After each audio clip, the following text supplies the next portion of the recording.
আসসালামু আলাইকুম।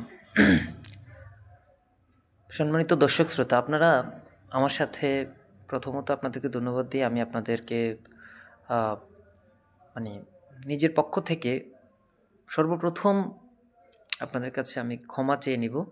কারণ আসলেই ক্ষমা চাওয়ার কারণ হচ্ছে এটাই যে আজকে আপনারা যারা আমাকে শুনছেন তারা প্রত্যেকেই আমার চেয়ে অনেক বেশি অভিজ্ঞ, দক্ষ মানুষ।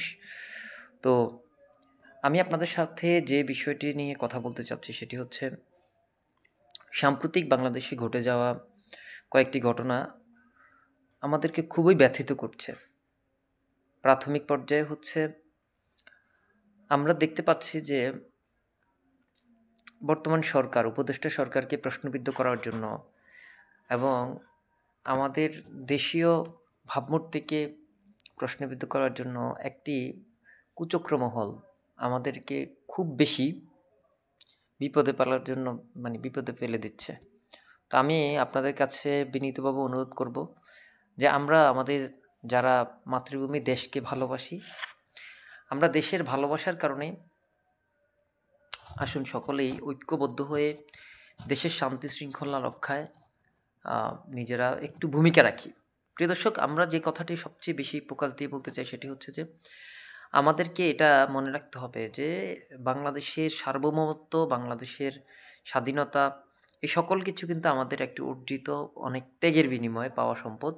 এই সম্পদকে নিয়ে যারা ছিনিমিনি খেলছে তাদেরকে অবশ্যই আমরা শক্ত হাতে প্রতিহত করব।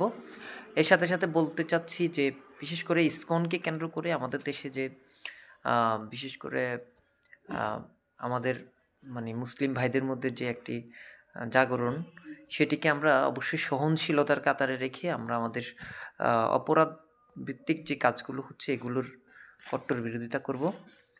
তার সাথে সাথে আমি যে জিনিসটি বলতে চাই সেটি হচ্ছে যে আমাদের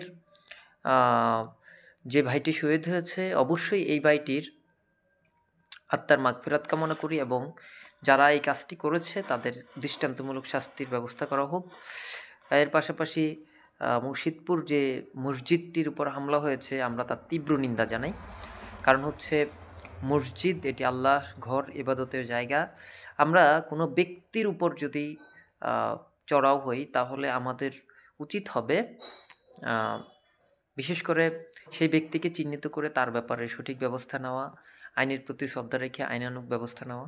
কিন্তু এভাবে অতর্কিত হামলার মাধ্যমে মসজিদে হামলা করে বিশেষ করে ধর্মীয় অনুসারীদের মধ্যে বিভাজন সৃষ্টি করা, সরকারকে প্রশ্নবিদ্ধ করা, আইনকে প্রশ্নবিদ্ধ করা, এই জিনিসটা সম্পূর্ণই অবৈধ। আপনারা যেই ধরনের যারাই এই সন্ত্রাসী হামলা করেছেন আমরা তার তীব্র নিন্দা জানাই এবং আমি শরীফ আমার ব্যক্তিগত জায়গা থেকে এটাকে মানে সম্পূর্ণ একটি এমন একটি অপরাধ বলে আমার মনে হয় এটি একটি নিন্দনীয় অপরাধ। আমরা মসজিদ এবং ধর্মীয় প্রতিষ্ঠানগুলোকে শ্রদ্ধা করি, এটা যে ধর্মেরই হোক।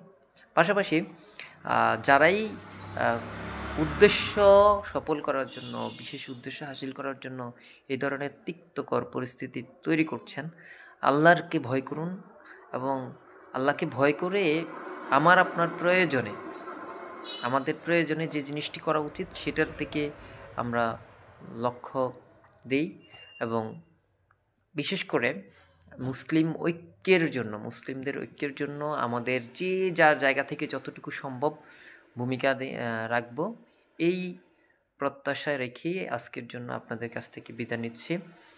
আবারও কোনো একটি প্রসঙ্গ নিয়ে আপনাদের সামনে আসব এই বলে বিদায় নিচ্ছি। আসসালামু আলাইকুম ওয়া রাহমাতুল্লাহ।